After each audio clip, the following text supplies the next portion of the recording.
So the Cuban Five, Cuban revolutionaries who were living in the United States at the time, and they were framed up by the U.S. government in 1998 on these, trumped up charges that so many, people can probably, relate to the U.S. and justice system. Um, and so they were convicted on these, again, on charges that they weren't, guilty of, framed job by the U.S. state. And the map, when it's broken up like that, they were all sent to different parts of the United States after the conviction. They all showed solidarity, didn't turn, on each other, anything like that. They received a hero's welcome after being released in 2015, 2016, and 2015. Yeah, this is them meeting with Castro before Castro passed away. And then, yeah, the little subtitle on here is the poor who face the savagery of the U.S. justice system. And it's very interesting to hear the Cuban Five's perspective, I should say, on the U.S. prison system, and then talk about what prison looks like in Cuba, and just how they're, polar opposites, and how in the prisons in Cuba, it's like they actually care about the person. They don't try to, demonize them and completely disconnect them from, their family or the broader society in any type of way. Like, the U.S. injustice system, it's basically lock you up, throw you away in a cage, treat you as horribly as possible, and just very, very degrading. And again, the United States is supposedly land of the free, but we're the world's biggest, prison population in the land of the free, and how we actually still have slavery in the United States. Slavery was actually never gotten rid of because they made an exception for people while they're locked up behind bars. They also mentioned the fact of how, I think it's like 95% of federal prison cases, people plead out before, and if you go to trial, I guess, that's like almost like a badge of honor for the people that are in U.S. prisons who actually went to trial, because they stood up to the state. It's like, no, I'm not taking a plea bargain. I'm not guilty. I'm not going to do that, and then, the people that do go to trial in the United States, the prosecutors throw the book at them and try to make an example of them. Like, nope, we're going to give you as much time in prison as possible if you don't take, this plea bargain, and try to make an example of those people, right? And then they also point out how it's a, form of social control, right? Because, in the United States, imprisonment, this is page 39, is a way of dehumanizing a human being. It's a way of isolating from society, including your family, to make you feel alone, to make you feel depressed, to make you feel as if you have no one to turn to make it easier to obtain a guilty plea. An individual ends up isolated from everything, not knowing how to confront this monster. You're not innocent until proven guilty. It's the opposite. You're guilty unless, with great difficulty, you can prove you're innocent. You're up against the system. Think about the name they give the indictment. For example, United States of America versus Gerardo Hernandez et al. The U.S. government, with all its machinery and resources, comes down on you like a ton of bricks. They give you a jury selected in ways that favor the government, and in the end, they're going to convict you since you're considered guilty from the outset. And then, here we go. This particular quote in general just really summed it up for me. This page 40. The American system of justice serves above all to sustain a system that it has no solution for the poor it's a way of preventing conditions from a revolution emerging. Again, just a form of, social control. And as that quote points out, people in prison filled largely with poor people, particularly, poor people of color, but also poor, white people as well. This is page 42. Then I'm probably in the broadcast after this. U.S. capitalist justice, some facts. This was 2015 or 16, so these statistics might even be worse, at this point. World's jailer in chief, world's highest prison incarceration rate. U.S. has 4.4% of the world's population, but 22% of world's prisoners. Some 7 million people, 1 out of 35 adults, are in federal or state prisons or local jails or on parole or probation. 1 out of 35 adults are either in federal, state, or local jail or under state supervision, right? 5% of adult males and 17% of adult males who are Black are or have been behind bars. Plea bargains and the right to a trial. 97% of federal and 94% of state convictions in criminal cases result from the accused pleading guilty to charges horse-traded by prosecutors and defendants' lawyers. Federal cases in 2003, defendants insisting on their right to a trial got sentences averaging, here we go, nearly 3 times longer than those taking a plea bargain. Look at that. 97 on the federal and 94 on the state level, the plea bargain. Life sentences, death row in the whole. More than 10% of the U.S. prisoners are serving life sentences, nearly a third life without parole. Some 1 in 20 states and federal inmates are in the whole, solitary confinement or other punishment cells.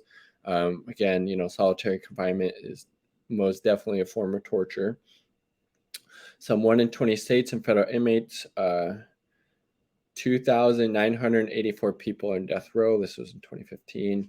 Class, race, incarceration. The vast majority of those behind bars are from the working class. Some 40% are Black. 1 in 10 men in their 30s who are Black is in jail or prison any given day.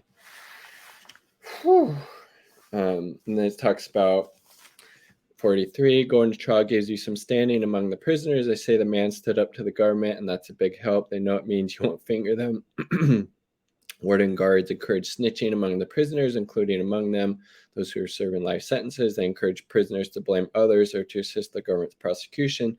They call that taking Route 35, shorthand for what's euphemistically referred to as a post-sentencing cooperation agreement. Well, very, very, very interesting book. Highly recommend it. Just the Cuban Five and their experience in the, American prison system, which they were there for, I think, 15 or 16 years before their sentence, I think, was commuted under Obama. This is one of them, Gerardo Hernandez. Solidarity is mutual. We offered support in prison, and we received it too. Really cool book. So this is a little bit about the prison system in Cuba compared to the United States. In U.S. prisons, they aim to dehumanize you. In Cuba, a prisoner is another human being. And then talks about like prison labor in the United States. It's a terrific deal for the government, a cheap workforce locked up in prison with no right to organize, no health safety protections, nothing, and just the paltry wages. It's just really, again, it's a form of slave labor, right? In the U.S. prison system, the road to rehabilitation does not exist. Let me see when they're talking about.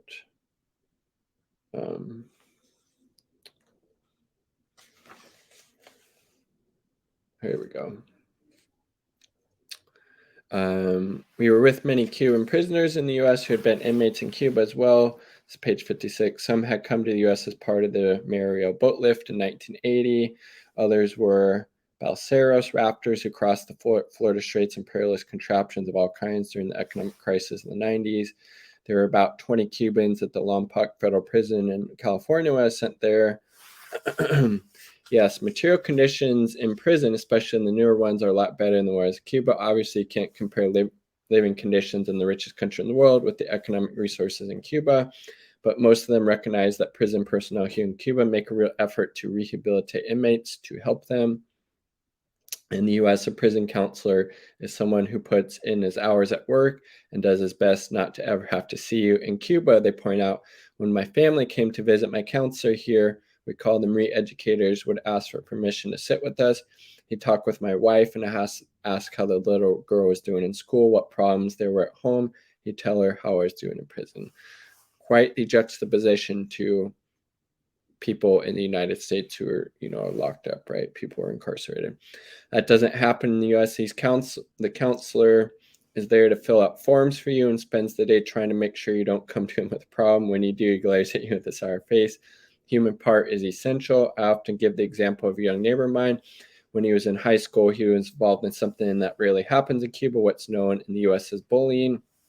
He was studying the countryside in a scholarship program, and he was being pestered and harassed. One day he took a knife, scuffled with the other boy, and stabbed him in the wrong place, killing him. Boy was sentenced to 7 years.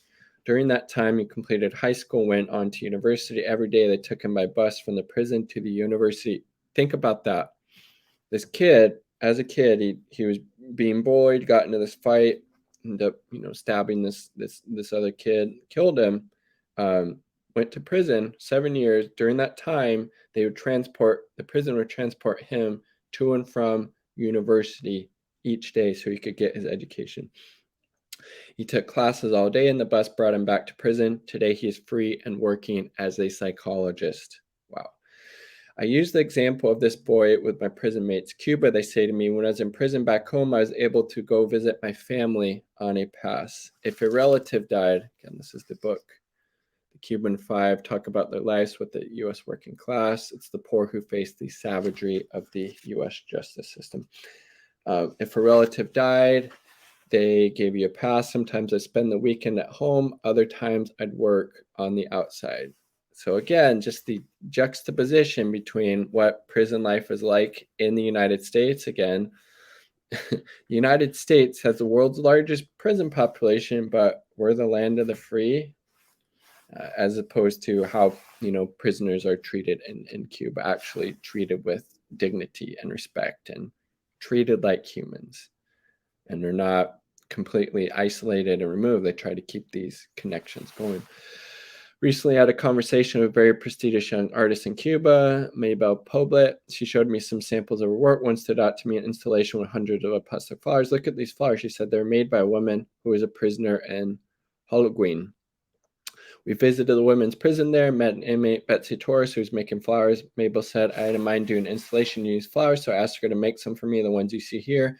After she was let up for good behavior, I invited her to my opening of the exhibition.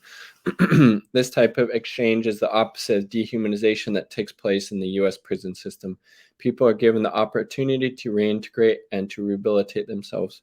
What you see more often in the U.S. is that people who come in for a petty crime are made into real criminals inside the prison. I'll give you another example of what inmates in the U.S. who'd previously been in prison here in Cuba tell us. They say that if your family came to see you in a Cuban prison, there was a fellow prisoner who relatives haven't been able to visit, you can invite him to join you and family and share the food they brought. In the U.S., that's not allowed. Look at what the Bureau of Prisons calls its program statement. It says the Bureau of Prisons encourages contact with the outside, but in practice, it's opposite. They put up obstacles, including family visits. Okay. Yeah, and then on the right, in Cuba, you got the right to conjugal visits or to get a pass to see my family, not in the United States. So this Cuban Five were Gerardo Hernandez, Ramon Labino, Antonio Guerrero, Fernando Gonzalez, and Rene Gonzalez. So highly recommend this book. Look up the story, the history of the Cuban Five. Super, super interesting.